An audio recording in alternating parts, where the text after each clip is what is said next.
Frelon asiatique et frelon européen.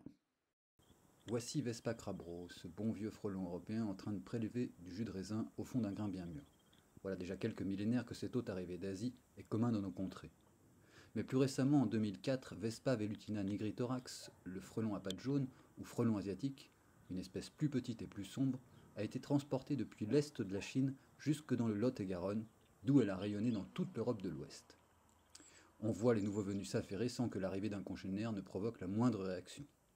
D'ailleurs, ils sont souvent plusieurs, parfois 5, 6 ou voire 8 comme ici, à récolter ensemble dans les mêmes grains. Mais que se passe-t-il lorsque les deux espèces se rencontrent? De son côté, le frelon européen ne se soucie pas de leur présence, tant que les intrus ne s'approchent pas, ce qu'il semble hésiter à faire. Mais lorsqu'il y a contact, la réaction de Crabro est immédiate. Il se dresse et chasse le frelon à pattes jaunes qui ne se fait pas prier, s'envole, puis évite de s'approcher. En colonisateur historique, le frelon européen semble encore faire la loi sur son petit cousin fraîchement arrivé. Aussi, il n'hésite pas à les chasser lorsqu'il les repère sur sa grappe pour venir prendre leur place de choix. Enfin, une seule ouvrière n'hésite pas à déloger plusieurs individus comme ici. 1, puis 2, 3 et 4. Pour le cinquième, c'est un peu plus laborieux, puisqu'il va faire un petit tour, mais dès qu'il repointe le bout de son museau, et de 5.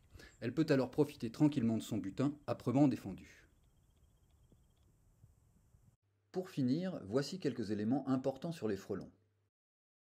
Enfin, vous pouvez retrouver plus d'informations dans la description de cette vidéo ou sur le site d'Arthropologia.